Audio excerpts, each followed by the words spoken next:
Hello and welcome to the Walking Talking Topic multi-mark set of questions for week 3, and this is question number 2. A beautiful question, this one, big fan of this. So we've got two spinners are spun. The score is the total of the two numbers shown on the spinners. The score shown above is 8, a 5 and a 3, that's good news. There are two different game cards, game card A and game card B.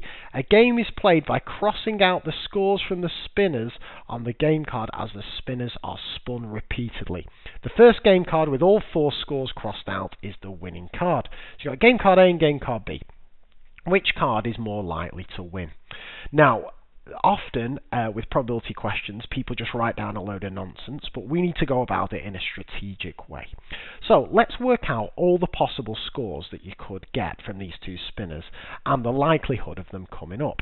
So the best way to do this, when you've got two things happening at the same time, is to do a sample space diagram. And I've got space just to do one here. So let's call this spinner, honestly, this pen is doing my head in. Spinner 1. And let's say you could get a 1, a 2, a 3, a 4 or a 5 on spinner 1. And let's say spinner 2, you could get a 1, a 2, a 3, a 4 or a 5. Bit of that, bit of that. Okay, so if for example you got a 1 on spinner 1 and a 1 on spinner 2, you get a total score of 2. And if you got a 2 on spinner 1 and a 1 on spinner 2, you get a total score of 3, and so on. So we can fill out this sample space diagram, and as long as you don't make a mistake when you're doing this, it's dead easy. 1 and 3 is going to give me 4. It's always worth just checking at each stage just to check everything's going well. 4 and 1, that's a 5, a 6, a 7, an 8 and a 9. 5 and 1 is a 6, a 7, an 8, a 9, and the biggest score you can get is a 5 and 5, which is going to give you a 10.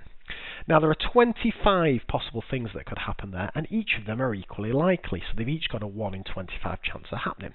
So let's take card A, and let's look at the probabilities of getting each of the numbers. So let's take a 3, so a score of a 3. What's the chance of getting that? Well, there are 2 ways you can get a 3, a 2 and a 1, and a 1 and a 2.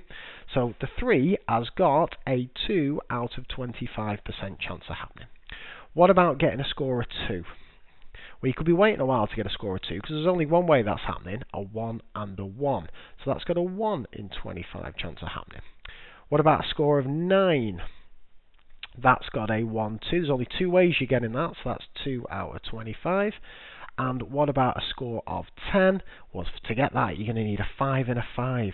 So there's only a 1 in 25 chance of that happening. So the chance of you spinning a spinner once and ending up with one of your scores on card A is 2, 4, 5, 6. So it's got a total probability of getting 6 out of 25 of getting one number. Okay, so if you spin that spinner 25 times, you'd expect the chance of you just crossing off one of your numbers first is 6 out of 25. Let's take spinner B. What's the chance you get a 4? Well, flipping heck, 4. There's a few ways. 1, you get a 3 and a 1, 2 and a 2, and a 3 and a 1. So the chance you getting a 4 is 3 out of 25. Chance you getting a 5? Well, look at the ways of getting a 5. 1, 2, 3, 4 of them. 4 out of 25. Chance you getting a 6? 1, 2, 3, 4. 1, 2, 3, 4, 5. That's the most popular one, that. Different ways of getting a 6. Chance you getting a 7? 1, 2, 3, 4. 4 out of 25. So again, the chance of you spinning this spinner once and getting one of your numbers is 3, 7, 12, 16 out of 25 of getting one number. So I think it's very fair to say here that spinner B is far more likely. Sorry, not spinner B. Game card B is far more likely. Game card B has higher probability of getting each number. And the reason is there's more ways to get the numbers on card B than there are on card A. Card A is full of all really low or really high numbers, whereas card B has got loads of nice numbers in the middle that are a lot easier to get. So, pretty nice question there. I had a good time. Hope you did too.